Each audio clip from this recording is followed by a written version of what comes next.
Os objetivos da APDH é exatamente reconhecer projetos, programas e temas de atualidade e, consequentemente, contribuir para que eles sejam divulgados da melhor maneira, com a informação mais correta.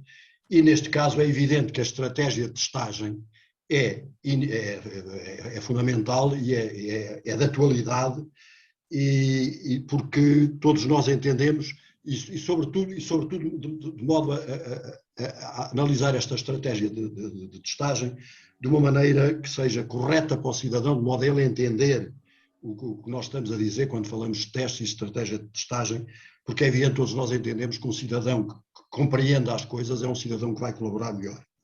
Antes de entrar propriamente nesse tema que nós achamos de atualidade e que nos levou aqui à APDH, em conjunto com a Roche Diagnósticos, a fazer esta reunião, duas notas prévias que eu julgo que é sempre bom repetir, repetir e repetir.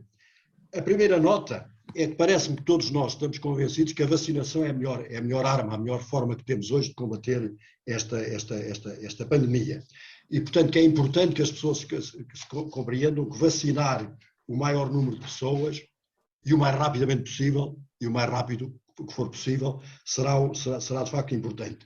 A segunda nota também, algo que acho que é sempre bom de realçar, é que o facto de estarmos vacinados, como dizia o Filipe Freud, já estou vacinado e com segunda dose, eu também, sou médico, mas apesar de tudo é dizermos ao cidadão que o facto de ele ter sido vacinado não o liberta da sua obrigação de contributo pessoal para evitar os contágios, ou seja, não o liberta de continuarmos a estar atentos ao uso correto da máscara, de estarmos atentos a manter o distanciamento, a estarmos atentos a reduzir os convívios, a estarmos atentos à lavagem frequente das mãos. Portanto, estes são temas que eu acho que é importante para as pessoas que estão a participar e a ouvir-nos realçar.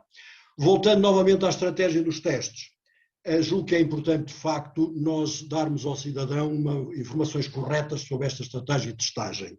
Eu, pessoalmente, como médico e como cidadão, de facto, acho que é necessário a gente informar bem o que é que os testes, os vários testes que existem, o que são testes de diagnóstico, o que são testes de estudo da imunidade, a quem fazer os testes, quando os fazer, com que periodicidade. Por exemplo, quando se falou, a Marina há bocadinho falava em testes de massa, ou testes massificados. Eu já tive uma doente que me veio perguntar se a partir de agora íamos fazer testes todos os dias, e todos nós íamos fazer testes todos os dias. Portanto, acho que há aqui algumas precisões que eu julgo que vocês contribuirão muito para que elas sejam divulgadas de maneira correta.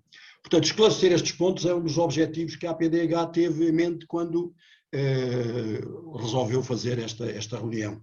E, portanto, resta-me apenas, em nome da APDH, agradecer a vossa disponibilidade, agradecer a todos os participantes a disponibilidade que tiveram, e de imediato passar à Marina Caldas para ela moderar e conduzir isto, que estou convencidíssimo que contribuirá muito para esta melhor informação, que é um dos temas que hoje em dia também se discute. Há que informar, mas por vezes há que informar bem e não informar muito. E nós queremos informar bem, sobretudo. De modo que, mais uma vez, muito obrigado em nome da APDH. E, Marina, avance. Muito obrigada, professor. Agora devia de haver palmas, mas olha, não há palmas. Em breve, se calhar, se for presencial um dia destes, os nossos encontros já passam a ser de outra maneira. E, portanto, eu queria dar as boas tardes a todos. Eu penso que me estão a ver, ou não? Estão a ver e estão a ouvir. Sim. Ok. Então, queria dar as boas tardes a todos. Gostava também de salientar que é um prazer estar com todos vocês e principalmente com os que estão aqui e com também todos aqueles que estão, portanto, em casa e que nos estão a acompanhar em casa, e temos aqui hoje muito para falar. Queria também agradecer à APDH, logicamente, o convite que me fez para estar a moderar estas conversas em rede em tempos de Covid-19, que hoje tem por tema, como já disse o professor Carlos Pereira Alva, a estratégia da testagem na gestão da Covid-19. Sem dúvida que não vamos esquecer nunca da velha frase, da célebre frase testar, como indicador de que tudo dependia desta ação para o controle da pandemia, isto há um ano atrás, mais ou menos. Muitas coisas aconteceram entretanto, e para sabermos qual o ponto da situação situação atualmente, vamos hoje receber algumas personalidades que conhecem bem esta realidade, conhecem-na profundamente, porque a vivem no seu dia-a-dia e que estão em condições de nos dizer tudo sobre o tema. Você que nos acompanha também desse lado, quer seja em casa ou noutro local, pode igualmente participar nesta conversa deixando o seu comentário ou a sua pergunta aos convidados. Não prometemos que todos recebam uma resposta ao vivo, mas caso isso não aconteça, a posteriori a sua questão merecerá certamente uma resposta, um comentário por parte da APDH.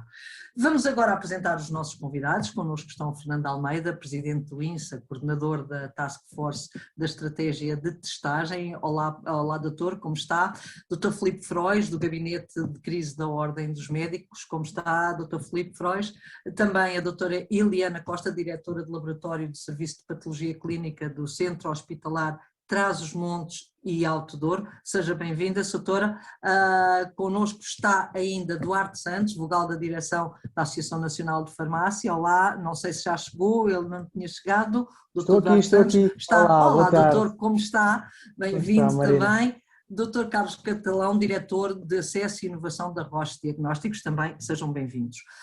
O que hoje aqui queremos saber, como já disse o professor Carlos Pereira Alves, concretamente, é que tipo de testes para a Covid-19 estão disponíveis à população, para que servem, quais as diferenças para a sua utilização, de que forma se devem interpretar os resultados, qual tem sido o papel dos diferentes testes na gestão da pandemia e das diferentes instituições, que mais-valias trazem para o contexto social, económico e de saúde e que relação existe entre a população e os profissionais de saúde e até os testes. Para já, nesta primeira fase, eu vou dar a palavra a cada um de vocês, no máximo 10 minutos a cada, não mais, para depois iniciarmos o debate. E para começarmos esta nossa conversa, eu passaria a palavra já ao Dr. Carlos Catalão para nos explicar que testes existem, quais os que estão no mercado, como é que funcionam, tudo isso. A palavra é sua, Sr.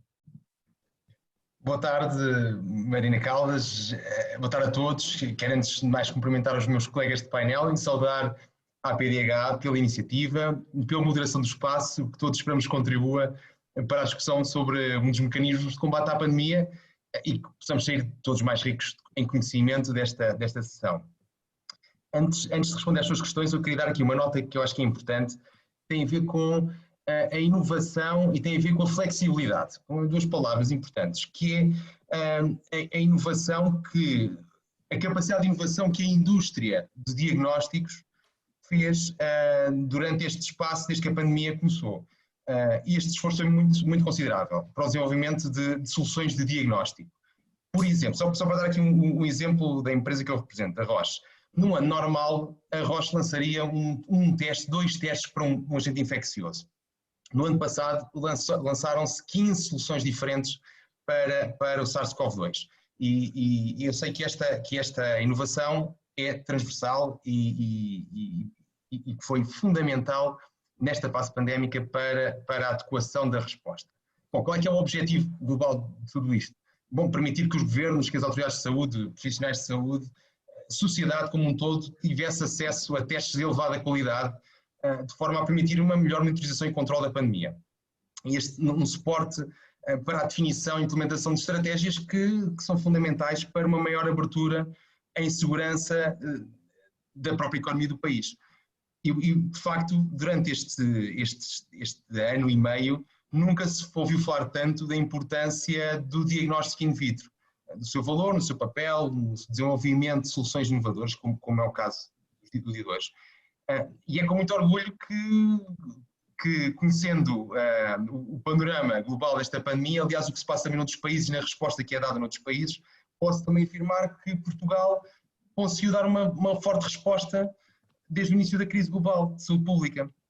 Isto deveu-se, obviamente, a uma boa coordenação com as autoridades de saúde, mas também tenho de dizer que, puxar aqui um bocado a brasa à minha sardinha, que houve um grande investimento em indústria de diagnósticos através de um investimento forte no parque instalado de equipamentos, porque a verdade é que foi preciso fazer investimento em soluções que não existiam no início de 2020 e essa capacidade de inovação e de investimento ajudou, obviamente, o Serviço Nacional de Saúde a responder a esta necessidade de saúde pública. Esta é uma primeira nota. Relativamente à questão que colocou, importante, sobre as diversas soluções que temos hoje disponíveis. Existem essencialmente 3 tipos de testes disponíveis. O primeiro deles, que é o padrão, são os testes de PCR, que são padrão porque realmente são testes com elevadíssima sensibilidade e especificidade, e que pesquisam o RNA do vírus e são a primeira escolha para a confirmação da infecção em indivíduos sintomáticos e nos contactos. Depois temos uma segunda categoria de testes, que são os testes serológicos, que são testes que pesquisam a presença de anticorpos contra o vírus, e por isso nos ajudam a perceber quem é que teve contacto com o vírus, independentemente de ter tido sintomas ou não ter tido sintomas. E estes testes são importantes também podem ter interesse na avaliação da resposta, quer individual, quer coletiva à vacinação. Bom, e depois temos uma terceira categoria de que muito se fala nos dias que correm, que são os testes de antigénio. Os testes de antigénio pesquisam proteínas específicas do vírus. São testes que têm uma elevada especificidade e que podem ser utilizados quando o teste de PCR não está disponível de forma atempada ou também nos rastreios na comunidade. E é isto, por exemplo, são este tipo de testes que está a ser feito neste rastreio nas escolas. Agora, quanto à sua aplicabilidade, eu acho que isto é extremamente importante perceber estas nuances. Enquanto à abordagem do PCR, bom, primeiro de tudo, dizer o seguinte, quando esta pandemia começou, os testes que tínhamos disponíveis eram os testes de PCR. E os testes de PCR foram fundamentais para a nossa resposta inicial à pandemia. Entretanto, a inovação que foi trazida permitiu que outro tipo de testagem, outro tipo de testes surgissem, nomeadamente os testes de antigénio. A abordagem do PCR, reconhecemos todos, é uma abordagem mais reativa. Portanto, a maior parte das vezes o teste PCR é utilizado em pessoas com sintomas, enquanto que os testes de antigénio vieram permitir uma abordagem mais proativa, não só pela sua facilidade de utilização, podem ser utilizados junto do indivíduo, como também pela sua facilidade de produção, sua disponibilidade, etc. Isso permitiu que nós discutíssemos não a sensibilidade dos testes, mas a sensibilidade da estratégia de testagem, que se torna maior porque nós conseguimos repetir frequentemente e proativamente estes testes na comunidade. E desta forma estamos a conseguir detectar precocemente pessoas que, podendo ou não estar sintomáticas, estão infectadas e no estado de transmissibilidade do vírus e, portanto, estamos a cortar o surgimento de novas cadeias de transmissão. Portanto, permite-nos uma estratégia proativa do ponto de vista de controle de surtos. É o caso, mais uma vez, do programa que neste momento está a ser implementado nas escolas. É importante também referir que esta abordagem com teste antigénio é fundamental para a abertura da economia em segurança. Tudo aquilo que nós aspiramos, ou quase tudo o que aspiramos, e seguramente aquilo que nós precisamos também enquanto país. Lembrando que há áreas que se encontram praticamente paradas e para as quais a estratégia de testagem é importantíssima. Doutor Carlos, posso interrompê-lo para lhe fazer uma pergunta que de facto se calhar está na cabeça de muita gente e muita gente ainda se confunde com a definição destas três formas de testagem. Fala-se muito e muitas vezes nas televisões, até nos programas mais da tarde e mais da noite, fala-se muito dos testes rápidos e dos autotestes. É a mesma coisa, são diferentes, como é que são aplicados? Isso também é importante nesta primeira fase da nossa conversa. É sem sombra de dúvida importante e ainda bem que toca nessa temática, Marina, porque Portugal, primeiro, dar esta nota que eu acho que é importante, Portugal foi, apesar de tudo, um dos primeiros países da Europa e se não mesmo do mundo a abordar o autoteste como uma estratégia complementar para o controle da transmissão na comunidade. E obviamente que esta medida é extremamente importante. Os autotestes são testes de antigénio e são testes rápidos. Portanto, os testes de antigénio podem ser mais rápidos ou menos rápidos. É possível até fazer testes de antigénio em plataforma laboratorial. Mas os testes que se fazem, os testes de antigénio em contexto de autoteste são naturalmente testes rápidos. Esta é a questão importante. E eu também fora nos testes, aproveitando essa questão que a Marina levantou, da importância destes autotestes. Dando aqui um exemplo com números concretos e reais, que é ilustrando ilustrando o que nós sabemos, que desde que foi aprovado o primeiro teste para este fim, pelo menos 140 pessoas assintomáticas reportaram um teste positivo no SNS 24, na linha SNS 24. Ora bem, são 140 casos que vão deixar de ser transmissores da doença, esperamos nós, as pessoas vão se isolar, e portanto estamos a falar, aqui está, do controle de cadeias de transmissão e portanto da redução da possibilidade de novos surtos. Agora, uma coisa que eu queria dizer que é muito importante, que é, nós para podermos ter uma estratégia destas, precisamos de ter testes com elevada qualidade. E temos? Elevada qualidade significa que os testes que estão aprovados para este fim têm de ter sido testados para este fim. Portanto, nós temos de saber o que é que contamos, não é? Um aspecto também importante no autoteste é a facilidade com que a amostra é colhida, ou seja, nós conseguimos colher uma amostra nasal que é mais simples do que a amostra tradicional nasofaríngea. E isso também ajuda a que, obviamente, esta tecnologia possa ser realizada sem a presença de um profissional de saúde e massificada. Não é? Portanto, as três formas são, em conjunto, acabam por ser complementares e uma mais-valia, é isso que podemos dizer? Exatamente, ou seja, a estratégia de testagem requer vários tipos de testes, a aplicação adequada dos vários tipos de testes em conjunto, em diferentes settings, em diferentes setores, para que no final consigamos controlar o aparecimento de novos surtos. Dizer também que eu considero pessoalmente que esta modalidade de autoteste vem também mudar, se calhar, um bocadinho as nossas rotinas, nomeadamente rotinas sociais. Claro, por exemplo, passarmos a pensar em fazer o autoteste antes de visitar os familiares ou os amigos. Provavelmente, se ainda não é rotina hoje, claro que isto é tudo muito recente, mas eu acredito que nos próximos tempos possa ser cada vez mais rotineiro e pela sua acessibilidade seja realizado por muitos de nós. Muito obrigada, Dr. Carlos Catalão. Cumpriu escrupulosamente os 10 minutos, ali não falhou um segundo, e isso é bom. E eu vou nesta primeira fase ouvir quem está no terreno primeiro, e vou deixar os representantes das instituições mais para o fim para fazermos um género de abordagem diferente. E por isso queria ouvir agora o Dr. Duarte Santos. Queria saber o papel das farmácias em todo este processo, queria saber como é que está a correr o processo em si, digamos assim. Que nos diga tudo, Dr. Duarte Santos, como representante da ANF deve ter muita coisa nova para nos dizer. Muito obrigado, Marina, e assim sempre um cumprimento especial, é sempre um gosto estar consigo. Naturalmente, permite-me também endereço os meus cumprimentos e agradecimentos à PDH pela iniciativa e pelo gentil convite que me foi endereçado, e cumprimento também os distintos colegas de painel, com quem é um gosto estar esta tarde, e todos aqueles que estão à distância a ouvir-nos. Eu acho que uma das realidades que a pandemia nos trouxe foram estes modelos de webinar. Eu espero que nós testemos todos com muita intensidade e que vacinemos com muita intensidade para podermos voltar a estar juntos também fisicamente, partilharmos espaços, partilharmos também, diria que, palavras cara a cara, sorrisos e afetos que nos fazem falta a todos. E a testagem, para mim, na minha opinião e na perspectiva daquilo que naturalmente todos nós identificamos e reconhecimentos, é efetivamente uma das mais poderosas armas de combate a esta pandemia, tal como o Dr. Carlos Catalão teve já a oportunidade de referir. Existe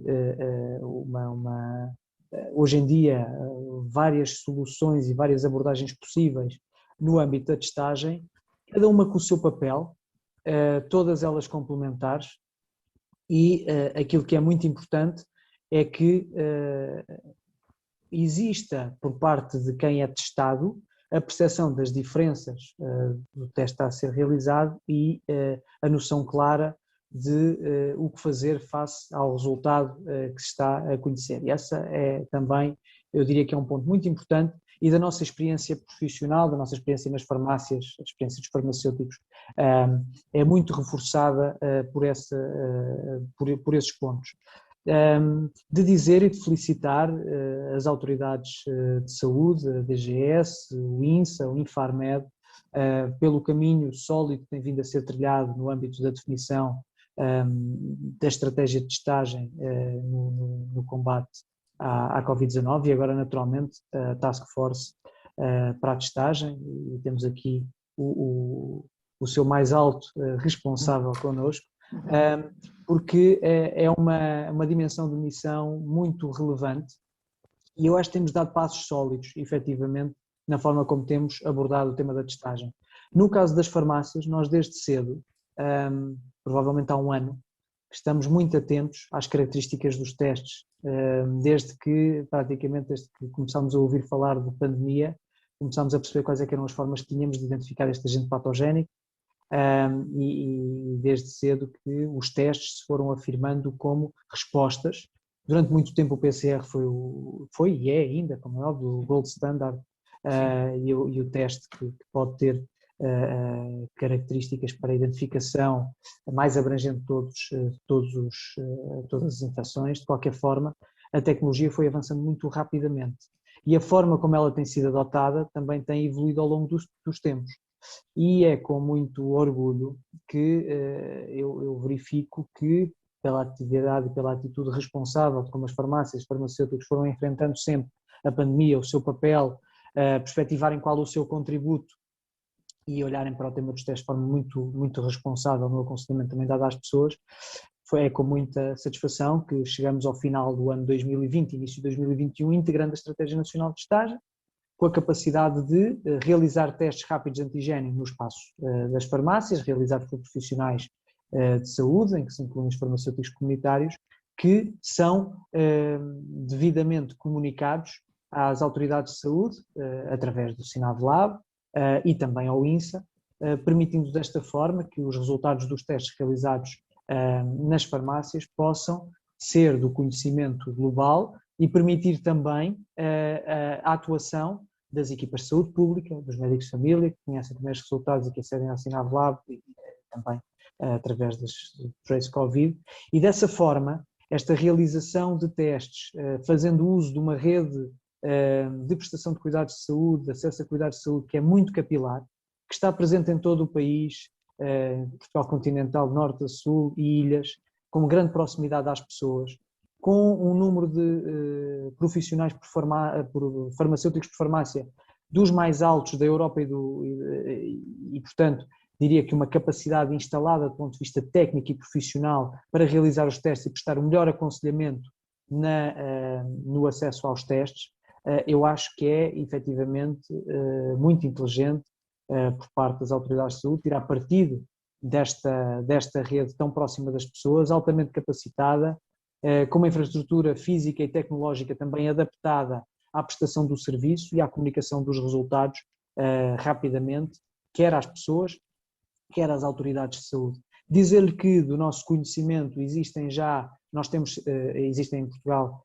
cerca de 3 mil farmácias, temos conhecimento que mais de 600 farmácias já estarão a realizar testes rápidos de antigênio, e isso é, a nosso ver, um sinal muito importante no alargamento da capacidade de testagem do país, e temos a noção clara que, tendo sido um desafio ou uma oportunidade que surgiu apenas, no início do ano, este número tem crescido gradualmente, de forma significativa, e certamente o número de farmácias que estão a realizar testes rápidos de antigênio vai continuar a evoluir de forma expressiva durante os próximos tempos.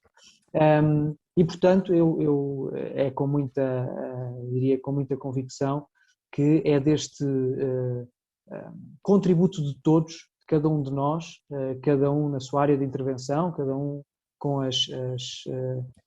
como é óbvio, com as competências, com a capacidade que tem, cabe a todos nós darmos o melhor contributo ao serviço das pessoas. E é isso que os farmacêuticos têm feito, os farmacêuticos comunitários, as farmácias têm feito ao longo da pandemia. É dessa forma que temos ajudado e sensibilizado as pessoas para a necessidade de testar, ainda antes de nós próprios termos a capacidade de testar, portanto, podermos ajudar as pessoas a identificar quais é que eram os sintomas que indiciavam a necessidade de contactar o seu médico, de contactar a linha SMS 24 no sentido de disputar um pedido de teste PCR, Também agora, como é óbvio, e para lá de todo esse compromisso, de ajudarmos as pessoas a não facilitar, a valorizar sempre os sintomas ou os contactos de risco que possam existir e colocar-nos sobre alerta é muito importante. Mas por outro lado, e nesta nova fase de combate pandémico, eu acho que nós estamos numa fase em que temos todos em conjunto passar a outra fase da sensibilização, que é sensibilizarmos as pessoas efetivamente a testarem-se com muita frequência. Esta testagem diria que de rotina, uma testagem periódica a cada 15 dias, efetivamente vai permitir-nos a todos enfrentar esta nova fase de combate à pandemia e esta nova fase que nós esperamos de efetivo desconfinamento gradual, mas que não queremos que retroceda, não é? Para que a atividade económica do país se possa retomar, para que as atividades letivas e desportivas das pessoas se possam retomar e para que também a capacidade de estarmos, sentirmos que estamos com maior segurança junto daqueles que nos são próximos e de quem temos saudades e com quem queremos estar, sem pôr em causa a saúde das pessoas. E, portanto, é muito importante testar e é muito importante utilizar todas as ferramentas disponíveis e tenho a certeza que os farmacêuticos comunitários e as equipas profissionais das farmácias de todo o país estão altamente preparadas e motivadas para prestar o melhor apoio às pessoas, seja em contexto de realização de testes rápidos de antigênio, quando estão a ser feitos por si, portanto em contexto profissional, feitos por profissionais, quer no conselho que se impõe às pessoas a quando da dispensa de um autoteste, em que é muito importante dar indicações precisas de como realizar o processo de colheita sem que a pessoa corra o risco de se magoar, como deve a pessoa juntar a amostra colhida aos reagentes, durante quanto tempo e como fazer correr o ensaio, como interpretar o resultado, não é? Como saber se o resultado é positivo, negativo ou inconclusivo e depois, muito importante, qual deve ser a intervenção da pessoa no sentido de reportar o resultado às autoridades de saúde, porque neste caso os autotestes cairá na responsabilidade individual da comunicação do resultado. É uma ajuda muito importante e bem a propósito disso, Dr. Duarte Santos, temos aqui já uma pessoa que está connosco, a doutora Maria Isabel Ponte Fernandes, que entre várias coisas pergunta-nos, não é mais um comentário, mas eu vou colocá-lo quase como pergunta. Diz que os farmacêuticos são altamente habilitados e estão desaproveitados. Acha que têm estado desaproveitados e que agora estamos a dar passos no sentido de melhorar essa situação e de alterar, digamos assim? Eu sou sempre um otimista. Eu gosto de encarar com entusiasmo que as autoridades de saúde estão efetivamente a tirar maior partido da intervenção farmacêutica em contexto pandémico e que nesta fase eu acho que temos dado todos em conjunto passos muito sólidos. Os farmacêuticos, efetivamente, e nós temos um país com o privilégio de ter uma belíssima rede, cerca de 3 mil farmácias, cerca de 10 mil farmacêuticos estão nestas farmácias e nós sabemos que estão onde muitas vezes já outros serviços se encerraram. E a tecnologia hoje não nos permite olhar com pessimismo para o mundo. Hoje em dia a tecnologia é a forma de nós evitarmos que existam barreiras, que existam silos, não é? E diria que este contributo, este processo de testagem em que os farmacêuticos na farmácia comunitária, tal como os profissionais que exercem sua atividade nos laboratórios, comunicam os resultados através de plataformas, permite a colaboração interprofissional. E, portanto, cada um tem de dar o seu contributo. E nós estamos num contexto em que, efetivamente, todos ainda somos poucos. Esta eu sei que é uma frase que muito extensamente tem sido utilizada, que eu gosto muito porque me revejo. E, portanto, aquilo que tenho a certeza é que os farmacêuticos estarão sempre disponíveis para travar os combates que façam sentido e prestar todo o apoio em nome de um interesse, um único interesse, que é o interesse das pessoas. Tudo aquilo em que seja relevante para as pessoas que nós servimos. Porque, Marina, nós estamos todos os dias na farmácia. Nós atendemos, as farmácias recebem mais de 500 mil de pessoas por dia. É um número impressionante. Mais de 500 mil pessoas acorrem às farmácias todos os dias.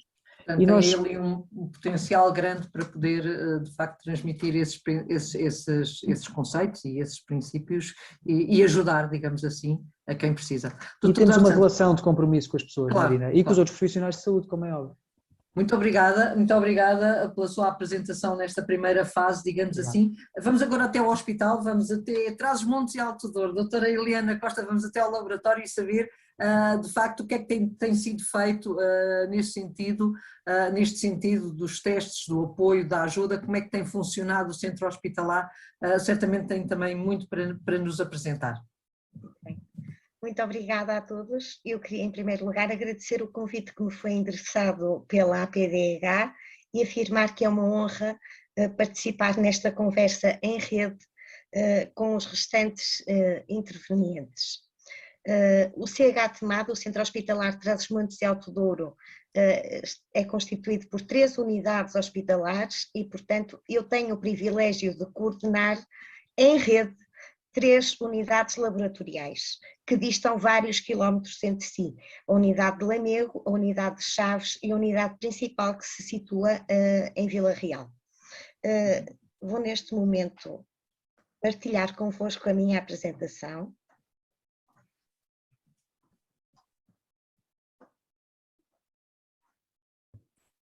Se tiver alguma dificuldade, diga, doutora, que chamamos. Já está, acho.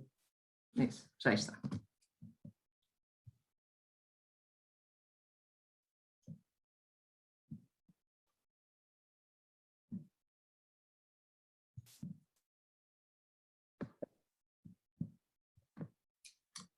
Penso que conseguem ver? Sim? Sim, está ótimo. Conseguem ver.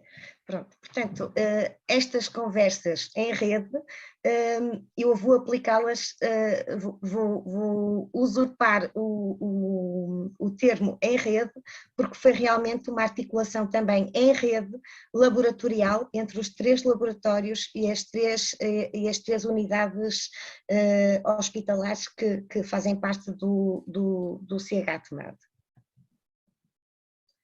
Portanto, tudo isto obrigou à articulação entre vários atores do ecossistema da saúde, o que foi fundamental para podermos dotar o CH-TMAD de soluções de diagnóstico adequadas à gestão hospitalar da Covid-19, para a qual não estávamos preparados.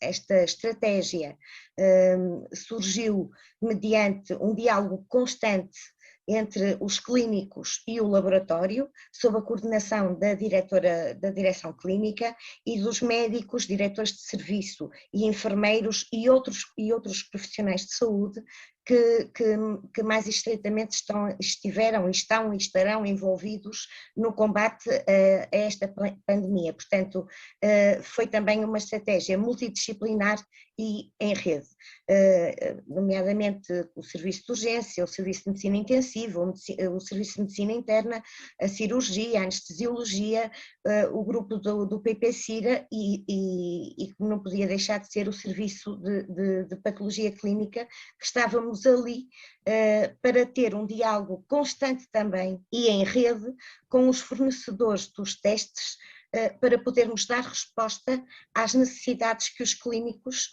apresentavam, que são eles que veem os doentes, e nós tínhamos necessidade de dar-lhes essa resposta para eles terem os resultados que queriam obter.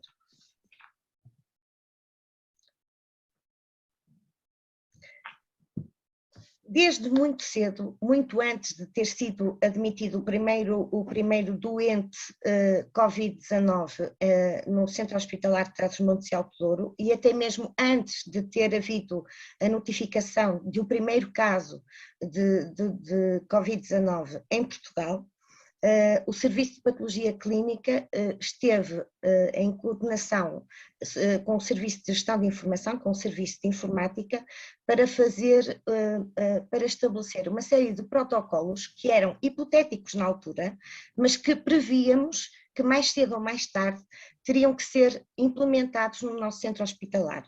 Portanto, Este planeamento antecipado foi o que nos permitiu dar uma resposta atempada quando surgiu a autorização para que o CH-TMAD processasse os testes e libertasse os resultados, e essa competência foi-nos atribuída pelo INSA depois de cumprirmos determinados critérios e de sermos validados como laboratório para podermos testar e notificar os resultados, e portanto essa antecipação do pensamento e o planeamento antes de chegar o caso ao CH-TMAD foi importantíssimo para essa implementação. Portanto, foram instituídos vários protocolos no CH-TMAD, basicamente com dois objetivos. Facilitar a prescrição do médico que tinha em frente a ele o doente e, portanto, que de forma muito fácil e rapidamente pudesse selecionar o protocolo que melhor se adequasse à situação clínica do doente que ele estava a avaliar. E também, por outra parte, o ponto número 2 seria, o protocolo seria no sentido de, no serviço de patologia clínica, poder estabelecer prioridades no que diz respeito ao tempo e ao tipo de teste que iria ser realizado para aquele caso em concreto. No início, só dispunhamos, como já foi dito aqui, da técnica de PCR. O que acontece no CH-TMAD é que a nossa biologia molecular era rudimentar, tínhamos poucas possibilidades, portanto nós conseguíamos testar apenas 72 amostras por dia, 12 amostras em cada corrida, não tínhamos mais meios, mas pouco a pouco fomos ampliando essa capacidade e neste momento, atualmente, conseguimos testar 750 amostras facilmente, tendo em conta as 3 unidades hospitalares, as 3 unidades laboratoriais, perdão, e podendo ainda ampliar até às 1000, penso que será possível. Isto foi devido a um grande esforço do Conselho de Administração, que esteve atento às demandas do Serviço de Patologia Clínica e às necessidades dos doentes e dos clínicos prescritores. Portanto, a título de exemplo, eu trago aqui os protocolos que estão instituídos no nosso centro hospitalar, não foram todos instituídos ao mesmo tempo, aqueles que foram pensados antes foram os primeiros, aqueles que estavam no serviço de urgência, para atender ao doente que acudia ao serviço de urgência, e aí o doente fosse caso suspeito ou caso não suspeito para internar, portanto para internamento imediato, adulto ou criança, foi sempre testado desde o início, portanto desde o dia 16 de março de 2020, todos os doentes que são internados no Centro Hospitalar de Trás-os-Montes e Alto Douro realizam o teste por biologia molecular RT-PCR de pesquisa de SARS-CoV-2 antes de ser alocado à respectiva enfermaria ou serviço do internamento. E depois temos, como somos um hospital que não é central, temos outros protocolos, como por exemplo as transferências interhospitalares emergentes, que podem ser na nossa rede, por exemplo, um doente que tem que ser transferido de Lamego para Vila Real ou de Chaves para Vila Real, ou de Vila Real para Lamego ou para Chaves quando já está em condições de ser transferido, e as transferências para hospitais centrais, porque não temos ainda todas as valências no nosso centro hospitalar. Depois, à medida que a pandemia foi evoluindo e à medida que fomos vendo que havia um risco de doentes que eram negativos à admissão, mas que positivavam durante o internamento, houve necessidade de estabelecer outros protocolos e, portanto, ampliamos estes protocolos que eram utilizados no serviço de urgência, foram ampliados ao internamento e é assim que aparece tal qual, como está aqui neste slide, ao clínico. Portanto, no internamento, o doente que é suspeito e que fez o teste e é negativo à admissão, às 24 horas repete o teste e é mandatório que repita antes de ser alocado à respectiva enfermaria. Para evitar o surgimento de surtos que houve, sobretudo, fizeram-se sentir sobretudo durante a terceira vaga no nosso centro hospitalar, e que foram surtos ou ameaças de surtos com foco intra-hospitalar. Todos os doentes internados são rastreados de 48 em 48 horas até ao 10º dia de internamento, e após o 10º dia de internamento faz o rastreio de 5 em 5 dias. Depois também temos, pronto, os doentes que vão ser transferidos e que têm que fazer... 3 minutos, doutora. Que têm que fazer o teste, e temos para os acompanhantes dos menores e os acompanhantes das grávidas, estabelecemos todos estes protocolos.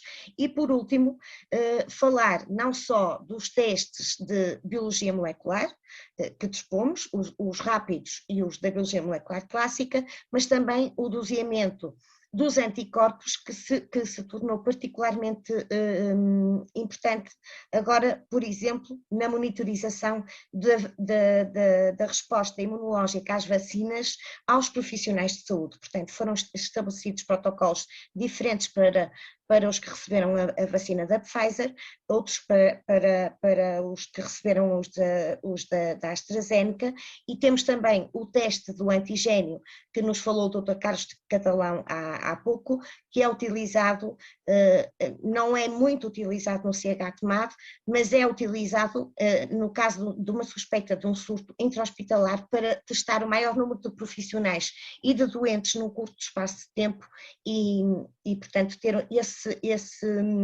esse resultado muito rapidamente, ainda que após o teste que nós temos em uso, nessa mesma amostra fazemos a confirmação por biologia molecular clássica.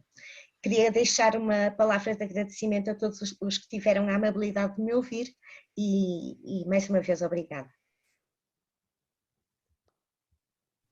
Não estamos a ouvi-la, doutora Marina, tenho... Pois não está a ouvir, que eu tinha desligado o microfone para não estar a fazer interferência com vocês. Muito obrigada. Eu queria saber, disse-nos que no início foi muito difícil, não tinham todas as condições, nem tudo estava organizado da forma que vocês queriam. Como é que viveram esse período? Também é interessante saber isso. Como é que resolveram os problemas que iam tendo? O primeiro impacto foi um impacto de grande ansiedade, mas como a ansiedade não nos ajuda, tentamos encontrar soluções.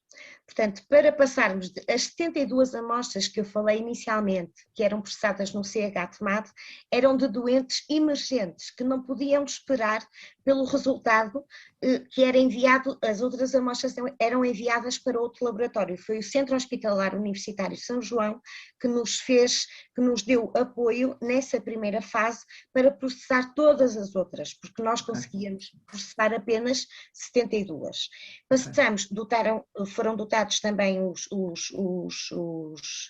laboratório de patologia clínica, sobretudo na unidade de Vila Real, de recursos humanos e de recursos tecnológicos. Só a título de exemplo, nós passamos de uma câmara de fluxo laminar que tínhamos na unidade de Vila Real para 5 câmaras de fluxo laminar que temos atualmente. De 2 técnicos superiores para 7 técnicos superiores. Portanto, houve um reforço. Um reforço grande. Muito grande, sim. Okay. Muito obrigada, doutora, muito obrigada. Já voltamos certamente a falar. Vou passar agora a palavra ao doutor Filipe Frois, enquanto responsável do gabinete da Ordem dos Médicos, o gabinete de crise da Ordem dos Médicos, que tem certamente uma análise a fazer sobre todo o processo que tem decorrido durante este período de pandemia. Doutor, como é que tem sido a testagem, em que ponto estamos e para onde é que vamos? Bom, muito obrigado, Marina, pelas palavras, mas queria começar por agradecer à PDH o vosso convite, queria cumprimentar todos os meus colegas e agradecer aos participantes a disponibilidade para, no fim de tarde, estarem aqui a ouvir. Eu vou fazendo vários comentários, eu depois já agora vi que é possível apresentar slides e também vou apresentar uns slides, e dizer que nós estamos a viver uma pandemia que tem uma particularidade até e provavelmente justifica o que nós estamos aqui a fazer. Esta é a primeira pandemia no tempo do diagnóstico molecular. Todos os outros casos das outras pandemias, e nós recentemente tivemos a pandemia em 2009, da gripe A H1N1, o diagnóstico não era necessariamente por biologia molecular, embora a entrada dos testes de diagnóstico molecular em Portugal, as PCRs, foi também de outra pandemia. Portanto, nós semeámos em 2009 para agora fazermos o diagnóstico. Neste momento, todos os casos são por um método diagnóstico que nós não usávamos habitualmente e, portanto, isto vai ter repercussões futuras. De qualquer maneira, eu teria, digamos assim, 3 ideias para descrever o que nós estamos a viver agora. A primeira ideia que eu queria transmitir, e citando Mark Twain, é as notícias do fim da pandemia são manifestamente exageradas, como é lógico, não é? Nós todos temos de ter a noção que a pandemia não acabou. E muitas vezes nós vamos à rua, e eu reconheço, eu também ando na rua, vou trabalhar todos os dias no hospital, já agora eu cheguei a uma unidade de Covid e, portanto, tive a vivência prática do doente Covid e vou-vos dizer, em cuidados intensivos eu nunca vi doentes tão graves como estes. Portanto, esta ideia peregrina de alguns indivíduos ignorantes, certamente, que compararam a Covid-19 na sua gravidade a outras doenças, dizem mais da sua ignorância do que da doença, é o que eu posso dizer. Mas, portanto, queria dizer que a pandemia não acabou e que o desconfinamento é uma necessidade e uma responsabilidade. É uma responsabilidade para as entidades oficiais que têm o dever de fundamentar as decisões, monitorizar as decisões e fiscalizar e dar meios para o seu cumprimento, mas também na perspectiva da comunidade é uma responsabilidade no sentido de nós percebermos que a pandemia não acabou e que nós podemos ser parte do problema ou parte da solução através dos comportamentos que adotamos, nomeadamente na prevenção. E há bocado foi referido, presumo de uma parte ainda estávamos fechados, que mesmo os vacinados têm o dever e a obrigação de zelar pela quebra de ciclos de transmissão. Eu estou vacinado, fui vacinado em dezembro e em janeiro com a segunda toma e eu uso continuamente a máscara, faço a higiene das mãos, mantenho o distanciamento e todas as pessoas que comigo trabalham fazem o mesmo. Até posso dizer um outro aspecto curioso. A vacinação no ambiente hospitalar foi do melhor que nos aconteceu, porque antes da vacinação era raro o dia em que nós não tínhamos surtos nos hospitais. E as pessoas agora, não há surtos nos hospitais, as pessoas estão todas vacinadas, as pessoas fazem a sua vida normal com a máscara e com as medidas, mas nem nós estamos infectados, nem nos infectamos, e mais importante que isso, nós não transmitimos aos doentes que precisam de nós. E, portanto, a vacinação dos profissionais de saúde, se dúvida... Doutor Filipe Flores, deixe-me interrompê-lo, porque há dias num hospital eu ouvi isto de um médico a dizer-me, eu aqui no hospital sei que estou 100% seguro e sei que quem está à minha volta está 100% seguro. Quando chego a casa é que não sei o que é que me vai acontecer. Isto é interessante porque era uma visão diferente que tínhamos no princípio da pandemia.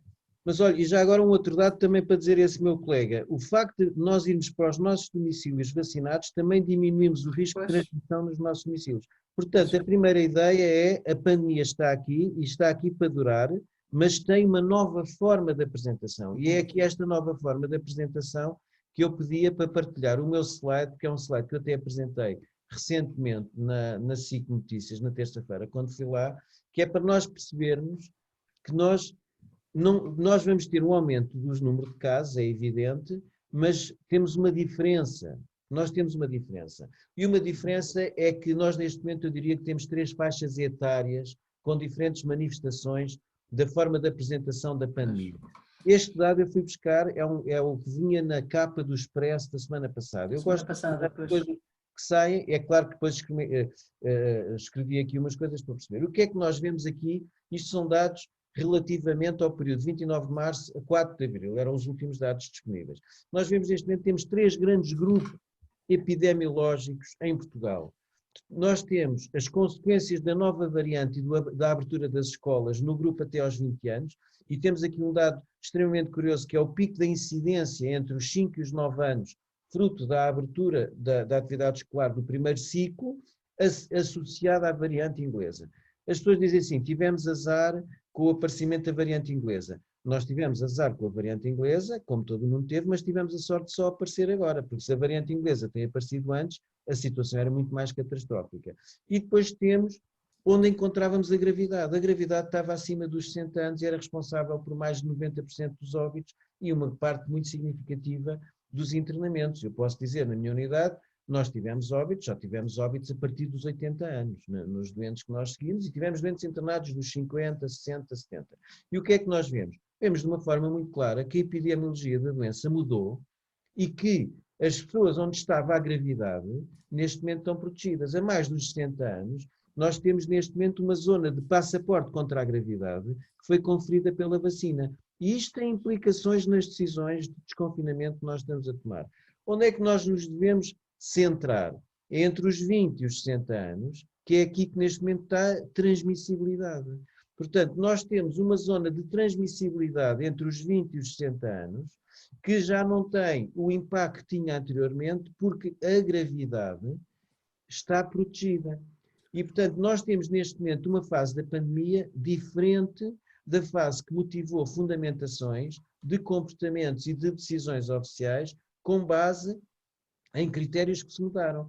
E, portanto, nós passámos, e até para retomar aquilo que a Marina disse, nós passámos de uma fase do testar, a meu ver, para uma fase diferente. Nós agora o que temos que fazer é rastrear, para criar um passaporte contra a transmissibilidade e vacinar, para criar um passaporte contra a gravidade. Nós já não temos estes dois momentos em simultâneo.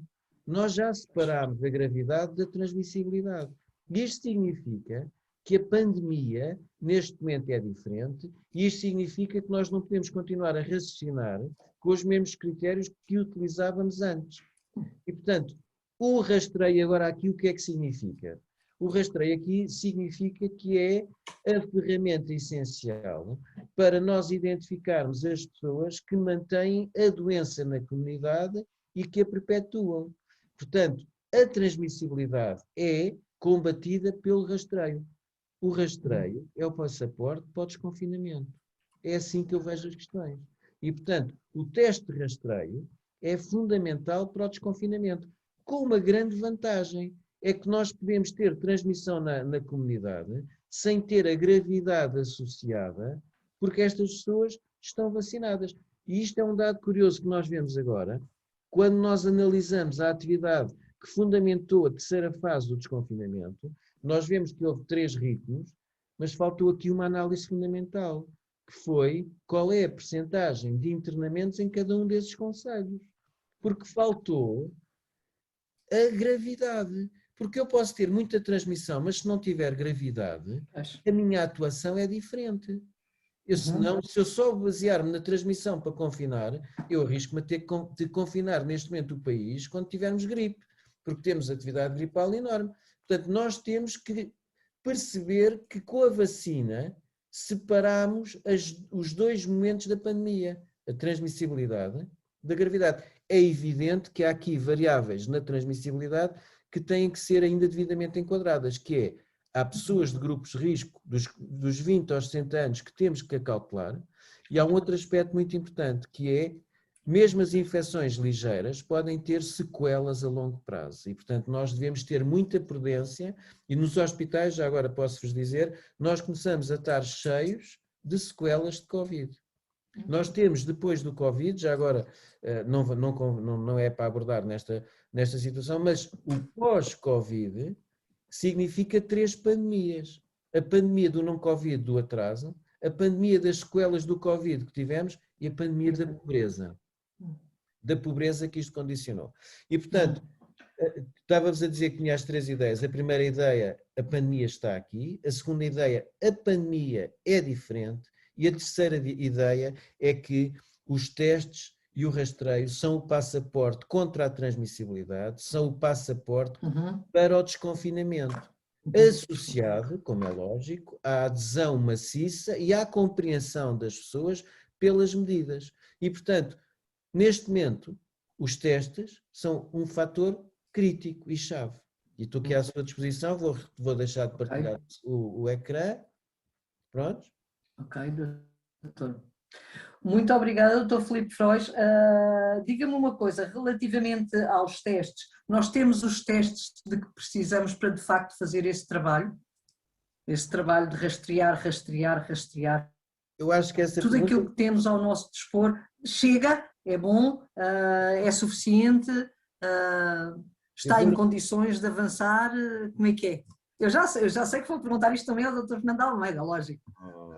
Marina, percebeu que eu ia dizer que a pessoa ideal para responder a essa pergunta, mas eu vou-me antecipar. Quer dizer, pareceria mal eu não responder, Marina. Não, pode não responder, não tem problema nenhum. Sabe o que me preocupa? É que não basta ter testes. Okay. É preciso saber usar os testes, em que circunstâncias, em que grupos e com que periodicidade. É isso que me preocupa. Eu posso ter 1 milhão de testes e se 1 milhão de testes analisar sempre 1000 pessoas 1000 vezes, eu tenho a informação 1000 vezes das mesmas pessoas. Não me diz nada. Nada. Eu vou-lhe dar um exemplo. No meu hospital agora, nós estamos a fazer rastreios sistemáticos a pessoas vacinadas. Eu tenho muitas dúvidas do interesse desses rastreios. Digo assim, para que é que isto serve? Mas porquê é que estão a fazer isso? Não faço ideia. Já agora, porquê é que estão a fazer? Mas quer dizer, vão aparecer nos testes efetuados todos os dias centenas de pessoas que estão a fazer rastreios em profissionais de saúde vacinados. Eu digo assim, isto é algum ensaio que estão a fazer e que as pessoas devem saber? Não, é um rastreio. Claro. Nós estamos vacinados. Quer dizer, não faz sentido perderem tempo e recursos connosco. Não é? Gastem esses recursos para pessoas que dão informação mais precisa para fundamentar decisões. Obrigada, Dr. Filipe Freires.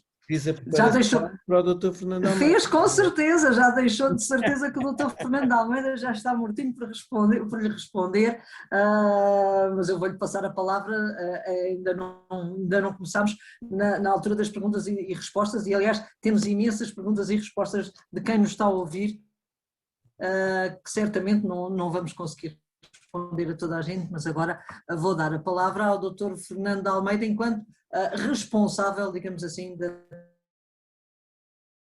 task force desta área que estamos aqui. Doutor, propositadamente, que era para ouvir tudo o que os nossos convidados tinham a dizer, para agora estar com todo o potencial e todo o manancial na sua mão para dar as indicações que são importantes sobre essa matéria. Como é que está a correr todo o processo e o que é que espera fazer? Que plano é esse que o senhor tem aí na manga, que de facto pode trazer e pode ajudar muito neste processo de que o Dr. Filipe Freires falou? Muito boa tarde, Marina Caldas, como está? Passou bem? Antes de mais nada, as palavras de circunstâncias, mas que têm muita importância, que é naturalmente agradecer o convite que a APD fez na pessoa do Dr. Pereira, cumprimentar todos os meus companheiros que nos conhecemos todos, virtualmente ou pessoalmente, temos sempre, cumprimentar naturalmente todas essas pessoas. Em relação ao Carlos Catalão, estou cheio de o ver e cheio de ouvir. O Filipe Freires nem tanto, mas gosto sempre de ouvir as suas opiniões. Eduardo Santos, doutora Eliana Costa, muito boa tarde a todos. O segundo tema, e já sabe qual vai ser, é que eu estou a prestar estas declarações às 18h59 de 16/4 do ano da graça de 2021. E, portanto, tudo aquilo que eu disser hoje é datado e vale hoje, porque daqui a uma semana, tanto eu como provavelmente o Filipe Freires, estamos a dizer outras coisas já diferentes, porque ou não, é da natureza. Em terceiro lugar, queria dizer que quem fala em último vê a sua tarefa facilitada, porque já todos falaram de testes, já todos abordaram a parte do Catalão, já abordou a parte dos testes, como é que isto ficou, o Filipe Freires já dissertou, o Dr. Eduardo Santos já falou sobre a parte do papel das farmácias e depois teve o cuidado que registro de dizer atenção não só às farmácias comunitárias, mas há imensos farmacêuticos a trabalhar nos laboratórios dos hospitais e que também contam com um papel importante e, portanto, eu pouco irei acrescentar. Mas também tenho outro problema, é que normalmente aquilo que se diz o último é o que fica mais retido, que o último é sempre aquele que ficou, porque depois, entretanto, as pessoas começam a pensar noutras coisas. Mas, de facto, vamos começar pelas questões. Concordando na generalidade com tudo aquilo que aqui foi dito, talvez seja primeiro começar por mostrar uma coisa que está aqui, que é sempre importante, em que eu queria dizer que a máscara não é, o uso de máscara não é uma opção. Este é um slogan que, independentemente de nós estarmos a falar de testes, vale sempre a pena não fazermos, não nos podemos esquecer. A máscara não é uma opção, é um dever e é uma obrigação de todos. Mas esta máscara, há um ano, custava 5 euros. Uma máscara destas, há um ano, custava 5 euros. E isto inicia um bocadinho aquilo que foi o percurso da testagem, e eu começaria por abordar esta questão da testagem, para percebermos que nós, em março do ano passado, quando começou o grande aperto, fazíamos em média 2.500 testes por dia. Hoje fazemos em média 40, 50, já houve alturas em que fizemos 50 e houve até um dia, que foi o dia 7 de Abril, Dia Mundial da Saúde, que fizemos 77.000 testes. Portanto, veja-se a diferença.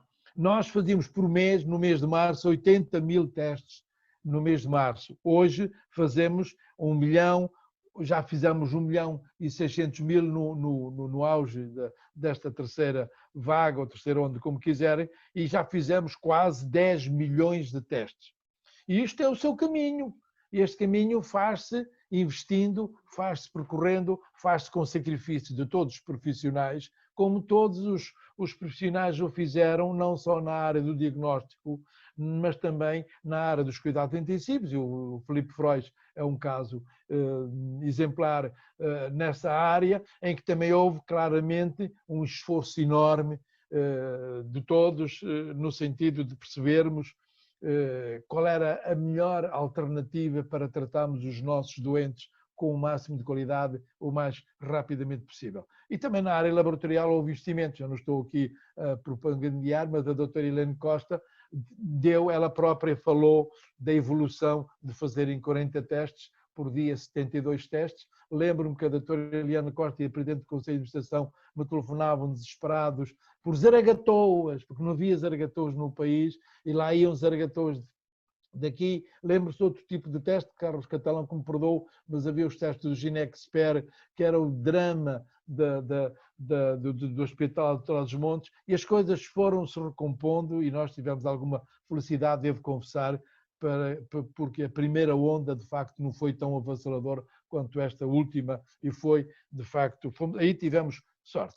E, portanto, estes investimentos, estas questões, provavelmente a doutora Helene Costa não sabe, mas naquele hospital foram investidos, nestes últimos 4 ou 5 meses, quase 400.000 euros só na área do diagnóstico. Por isso é que tem aqueles equipamentos todos que se orgulha. E, portanto, isto é um trajeto e tem um percurso e tem uma realidade. E, portanto, passamos para a evolução daquilo que se chama capacidade de testagem normal, para a outra evolução que o Dr. Filipe Frois falou e que todos falaram aqui, na evolução da capacidade de criação de disponibilidade de diagnósticos e de testes.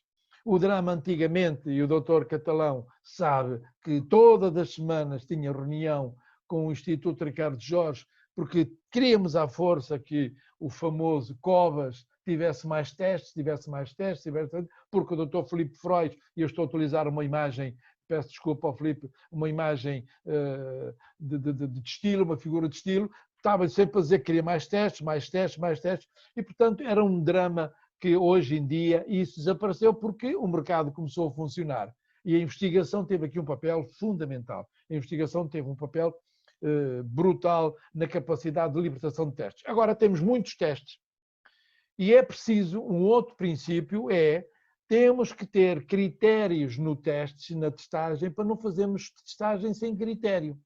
E, portanto, o plano, e agora vamos entrar no plano de testagem da Task Force, que é um grupo de trabalho, é uma força de tarefa. Ninguém pense que esta Task Force é um conjunto que tem um caminhão ou um conjunto de equipamentos que vai passar pelo país a testar. E, obviamente, que aquilo que nós estamos a fazer, e que já apresentámos o plano para a tutela, é continuar e agregar aquilo que já está a ser feito, mas provavelmente pegar um bocadinho naquela, eu peço muito desculpa, eu não quero citar muitas vezes o Filipe Frois, porque ele está sempre a falar no meu nome, mas é de facto agarrar nos exemplos que ele deu, ou seja, pegar nestas dúvidas assim, mas por que diabo nós estamos a testar num hospital quando somos todos vacinados? A Task Force vai tentar promover algumas definições daquilo que se chama a definição do risco. E a testagem vai ser em função do risco, e vai ser em função da capacidade, e vai ser em função da disponibilidade. E obviamente que os testes tiveram uma outra evolução. A rapidez é a rapidez do diagnóstico, mas atenção, em termos logísticos, os testes de antigênio não são tão fáceis em grandes populações como nós pensamos que são. Ou seja, e todos sabem que fazer testes de antigênio a uma pessoa demora 20 minutos, vá lá, 30 minutos, as pessoas mais, 20 e 30. Mas fazer a 50 pessoas já não é bem, porque implica outra fase, que é os recursos humanos. É evidente que agora, hoje em dia, os laboratórios têm exatamente a mesma coisa. Fazem a colheita nasofaríngea e agora, nos autotestes, a nasofaríngea, e para encurtar no nariz, mas levam para um outro laboratório e faz grandes robóticas e consegue fazer grandes volumes de testagem. Mas o que é importante agora é percebermos como é que este arsenal que nós agora temos e esta disponibilidade, que até em termos de custo é substancialmente diferente, estamos a falar na ordem, os testes, também muitas vezes, o teste custa 5 euros, custa 5 euros o kit, o teste. Agora, se juntarmos toda a mão de obra, toda a segurança, todos os EPIs, todo o resto, já não estamos a falar de 4, 5 euros, até há testes agora até ainda mais baratos. Mas não é uma questão de testes, não é uma questão de quantidade de testes. Não digo que nós temos para dar e vender, mas temos, não é uma preocupação hoje no país o arsenal de testes. É sim como é que nós vamos testar, quem é que vamos testar e em que circunstâncias é que vamos testar. E o programa, o que se vai debruçar e que está a debruçar é exatamente nesta área e perguntar e ver que tipo de critérios é que vamos utilizar. E agora, se eu lhe perguntasse, Dr. Fernando Almeida, quem é que vamos testar, onde é que vamos testar, o que é que vamos testar, em que locais, etc. Já tinha respostas para nos dar? Ou? Claramente que tenho, pelo menos tenho o que está preparado. E eu vou só consultar, para não me esquecer de nada, mas nós temos 2 tipos de modelos, 3 tipos principais de modelo de testagem, que eu gostaria de aqui vagamente. Temos um que se chama testagem generalizada, que é aquelas que são chamadas em termos mais... Eu não gosto muito do termo, mas é aquilo que os autores falam, que é a testagem oportunística, é procurar... O que nós andamos aqui a fazer neste momento é rastrear. Muito mais que testar, é rastrear e criar todas as condições para que, fora dos grupos em que já não estamos a lucrar grande coisa em apanhar a rede, porque o peixe já não existe, e portanto esta é uma imagem que eu gosto muito de utilizar, mas é aquilo que se utiliza, que é a triagem ou testagem oportunística, é criar todas as alternativas para fazer uma testagem de pessoas, sobretudo assintomáticas, e pessoas que não sabem que transmitem, que podem ser transmissores. E depois também, engloba-se nisto, a autotestagem, que, como é óbvio, é um pouco aquilo que nós, mais uma vez, dizemos, e também já foi aqui referido, que Portugal foi pioneiro em relação a esta matéria. Depois temos um outro tipo de teste, e, portanto, isto é independente daquilo que nós chamamos da situação epidemiológica. Independentemente de haver, nós temos que fazer isto. É um dever que temos, é uma obrigação, que também já aqui foi referido, é fazer autotestagem e aproveitar todas as oportunidades para rastrear. Mas depois também temos que ter aqui uma questão, que é rastrear, mas ter um critério para saber se o rastreio, uma das condições do rastreio é saber se temos capacidade de resposta ou não.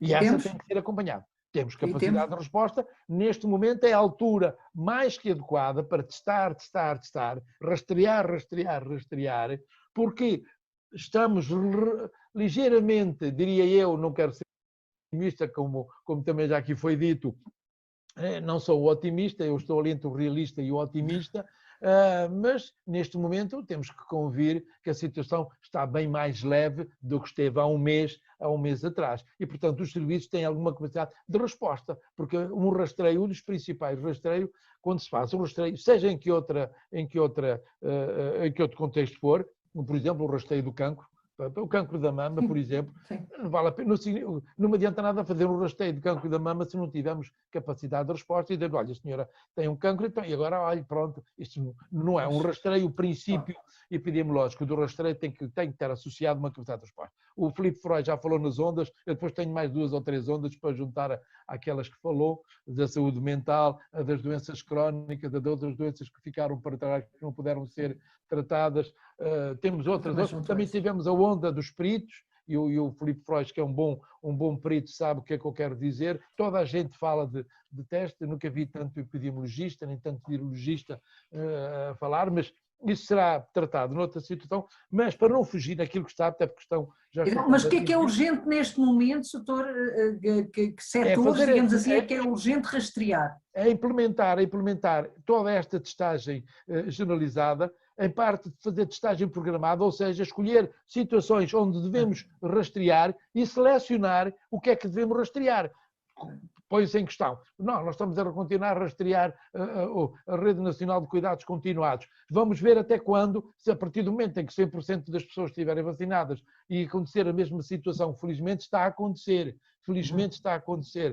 na Rede dos Cuidados Continuados, nos ERPIs e em todas as instituições, teremos que reequacionar o tipo de testagem, sobretudo a frequência e as condições em que o vamos fazer. E depois, e nas unidades de saúde, a mesma coisa. E depois temos um outro tipo de testagem, que é uma testagem dirigida, ou seja, quando se detecta um caso, é testar, aí sim, pode-se utilizar o termo massivo, testar toda a população, toda a comunidade, naquela, quando eu digo população, imagine que nós vamos testar empresas, vamos testar uma empresa e é um caso, ou aconteceu um caso, é testar imediatamente o universo. Esta capacidade de resposta para rapidamente quebrarmos a cadeia de transmissão é fundamental em termos de operacionalização. Há uma pessoa que nos está a acompanhar que pergunta, o António Oliveira pergunta qual a necessidade de rastrear as escolas de 15 em 15 dias.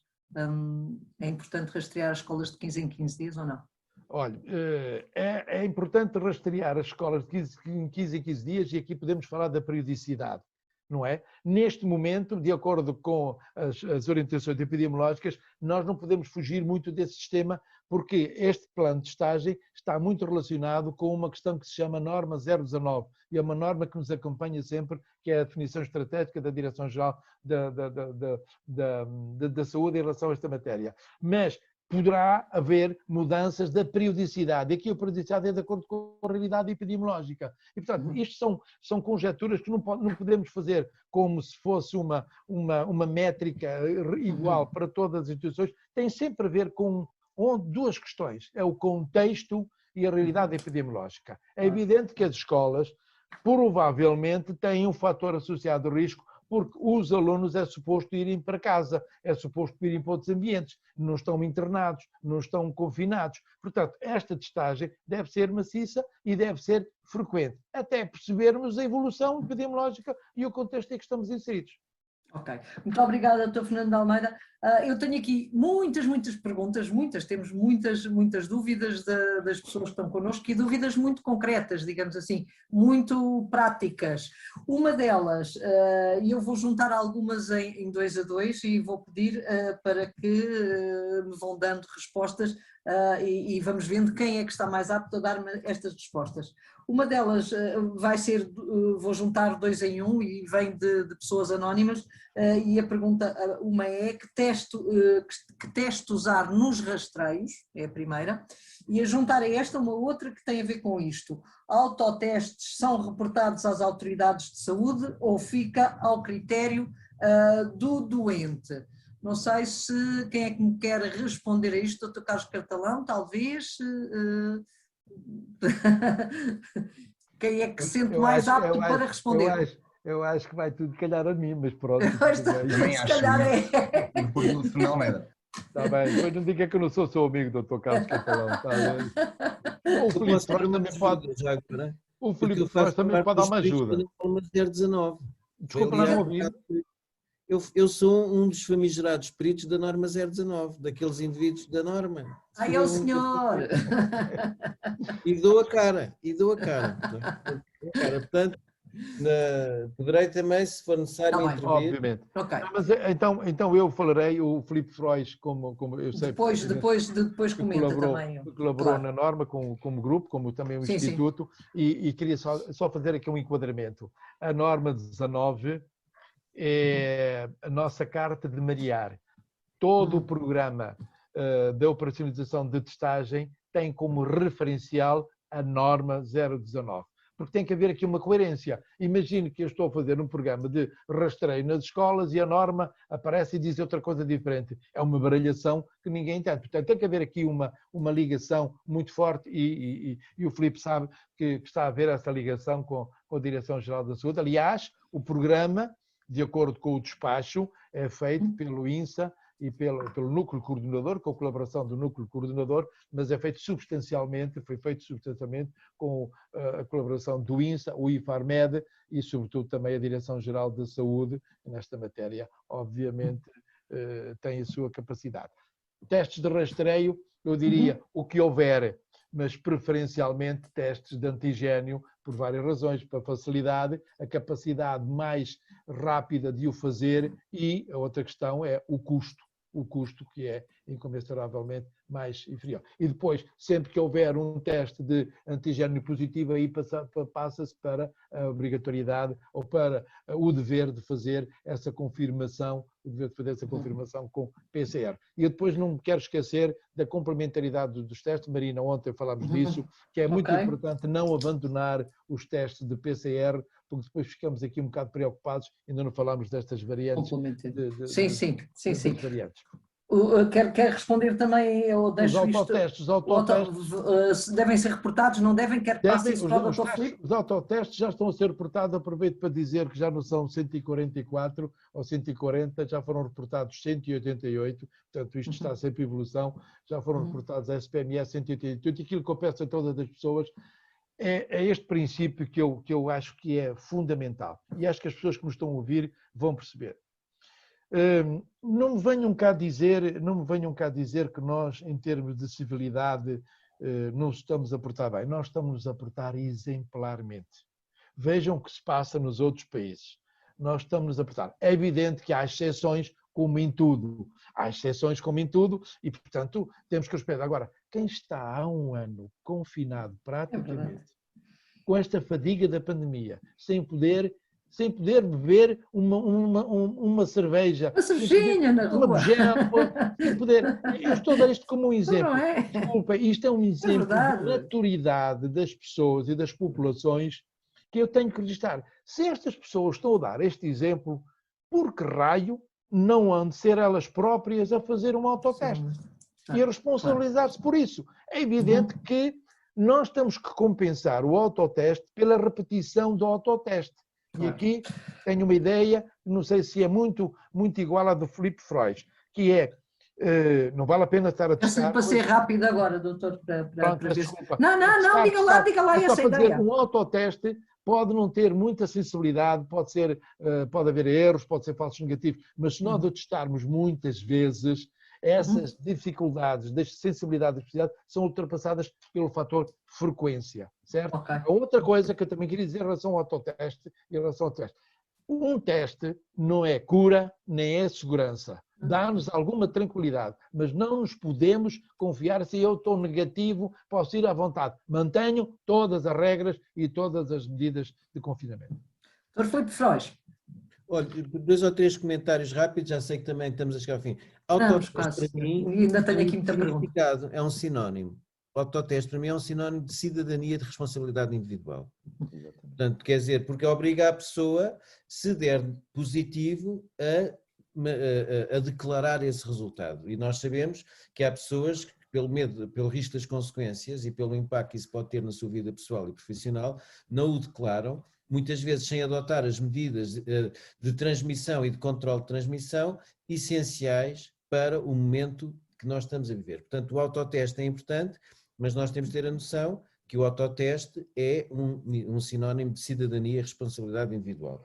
Um outro conceito que nós temos de ter em relação, isto acontece noutras coisas na medicina, é o efeito voluntário saudável. Quando nós abrimos os rastreios nas farmácias e as pessoas vão lá fazer o teste, o que é que nós vamos encontrar? Muitas vezes são as pessoas mais preocupadas com a saúde e que cumprem mais as medidas que vão fazer isto. Por outro lado, as pessoas que menos aderem às medidas e que estão, digamos assim, menos preocupadas com a situação, não fazem os testes. Portanto, nós muitas vezes nos rastreios temos uma falsa noção do retrato da realidade, porque vamos encontrar aquilo que está já identificado em muitos outros estudos médicos, que é o chamado efeito voluntário saudável, que é sempre a mesma pessoa de 15 em 15 dias vai fazer o rastreio, Ou mas vai é medir atenção, ou que vai medir atenção.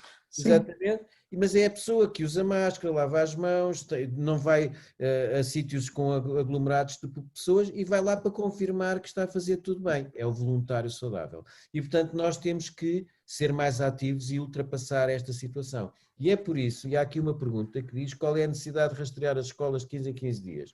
E agora, conjugando alguma informação com o que foi dito, nós neste momento sabemos que uma das bolsas de vivência, de sobrevivência viral está nas escolas. E com a particularidade de que essas bolsas são bolsas assintomáticas, mas que transmitem a outros adultos que vão depois perpetuar cadeias de transmissão. E por isso é que foi identificada a necessidade de rastrear as escolas com uma periodicidade de acordo com o nível de incidência dessa região. Na norma 019, e eu por acaso até era mais exigente, já agora, eu fui mais exigente, eu votei vencido. A periodicidade de 15 em 15 dias está para quando a incidência é superior a 120 casos por 100 mil habitantes nos últimos 14 dias. Eu nesta fase já fazia rastreios semanais, diga-se passagem. Eu votei vencido, porque eu a partir dos 60 já queria semanais, já queria quinzenais, e abaixo dos 120 não há rastreios, há um rastreio esporádico. E portanto, porquê? Porque nós nesta fase temos que apostar em encontrar as pessoas assintomáticas ou pouco sintomáticas que perpetuam a transmissão sem a gente saber. O que nós temos que fazer nesta altura é caça ao vírus. Positivo, caça ao positivo. Que não sabe. E portanto este rastreio de 15 em 15 dias, e nós temos de ter uma noção que eu estou quase a terminar, que eu ouvi muito isto, é dizer assim, foi feito 110 mil rastreios nas escolas e nos outros sítios, veja bem o disparate e encontraram 125 casos. Não disparate, encontraram 125 casos a mais. Qualquer caso positivo a mais de 0 já interessa, portanto, nós detectámos 125 casos que iam dar várias cadeias de transmissão e que iam dar, muitas vezes, uma incidência que impedia o desconfinamento.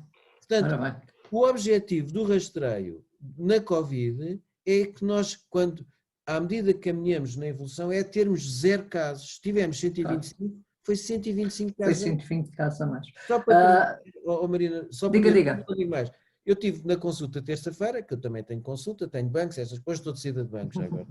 E houve uma pessoa que ouviu uma frase de opinião do Infarmed que não percebeu muito e que disse assim, doutor, afinal estamos com este estradalhaço todo e afinal as vacinas só impediram 140 óbitos. Eu digo assim, você não percebeu o filme. Eu vou-lhe dizer, eu na minha unidade tive uma taxa de letalidade de 25%. Se eu tivesse 140 pessoas na minha unidade tivessem falecido, queria dizer que eu tinha internado 560. 560 era a lotação em cuidados intensivos antes da pandemia. Como nós sabemos que 1 em 5 é que são internadas, nós tínhamos tido 2.240 internamentos. Como nós sabemos que 1 em 10 é que são internadas, nós tínhamos 22.400 casos. Se nós dividirmos os 22.400 casos pelos 3 meses da vacinação, nós tínhamos 250 casos por dia mais. Não desconfinávamos. A vacina permitiu-nos desconfinar. Era 250 casos por dia que nós evitámos quando prevenimos 140 óbitos.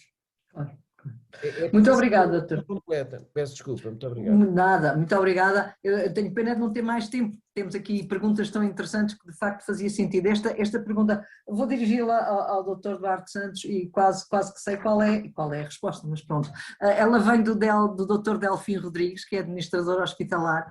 Olá, Dr. Delfim, já agora um abraço para o senhor. Em relação aos testes rápidos, por razões de segurança, fiabilidade e reporte dos resultados, não seria conveniente serem realizados diretamente nas farmácias, à semelhança do procedimento adotado pela região autónoma da Madeira? Eu acho que o facto de serem realizados nas farmácias traz efetivamente esse garante, tal como traz o garante de realização de testes rápidos de antigênio em qualquer contexto em que eles são realizados por profissionais, efetivamente. Então, pode ser nas farmácias, pode ser nos lugares de saúde primários, pode ser nos laboratórios de análises clínicas ou nos hospitais, ou em qualquer outro local em que esse ato seja prestado por profissionais de saúde. É claro que essa é a diferença maior que existe entre a realização de testes rápidos por profissionais de saúde versus a utilização por pessoas que naturalmente não têm a obrigação de mesmo conhecimento como profissional de saúde e que naturalmente, e como foi aqui já dito e reforçado, eu estou plenamente de acordo, os autotestes enquadram tudo aquilo que é o direito e o dever cívico de cada uma das pessoas.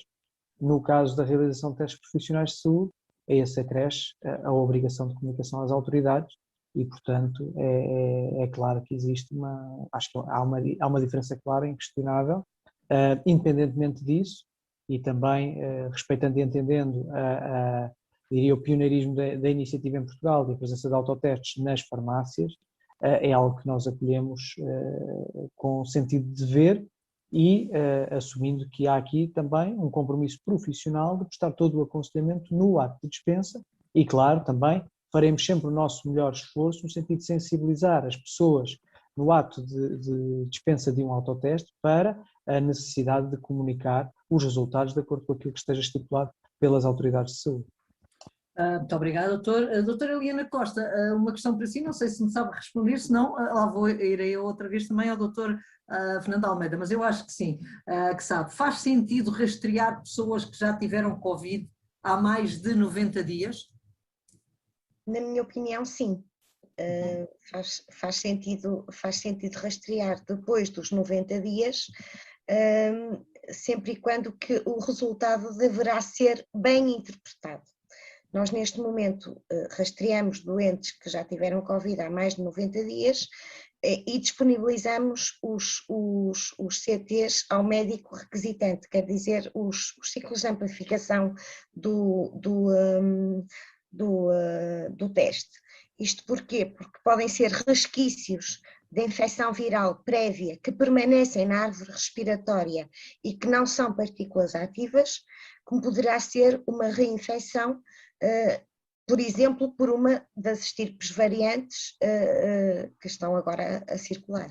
Penso que sim. Então, muito obrigada. Dr. Carlos Catalão, última questão para si, para fecharmos e para todos terem também uma questão de cada um, de cada pessoa que nos enviou questões e tópicos.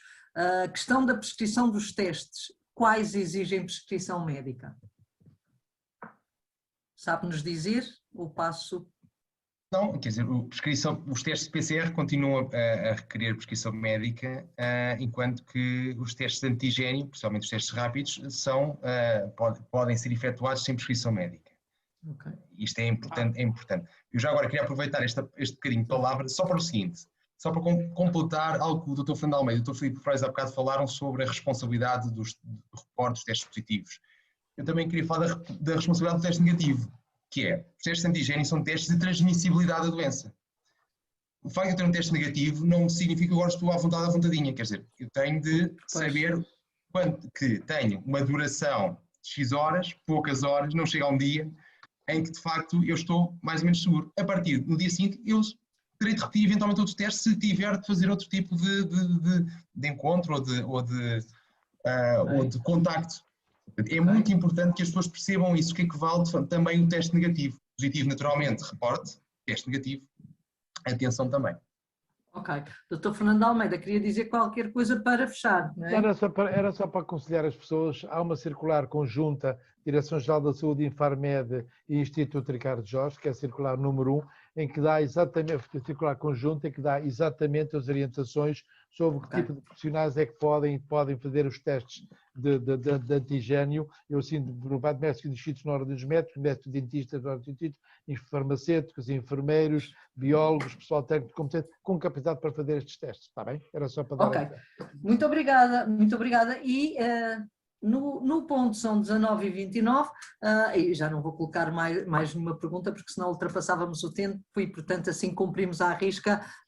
Muito obrigada, agradeço a todos os presentes, a todos os convidados, foi um gosto contar com vocês aqui. Penso que muitas dúvidas terão ficado esclarecidas. Sei que há outras tantas que nos chegaram através das pessoas que estiveram connosco. Certamente que a APDH vai dar a resposta a todas elas. Pela minha parte, agradeço mais uma vez. Desejo de facto que este desconfinamento seja para ficar, ou seja, que não voltemos atrás, porque isso é que era uma boa notícia. Muito obrigada e até à próxima. Obrigado e boa tarde. Obrigado. Muito obrigado, boa tarde a todos. Obrigado, até breve.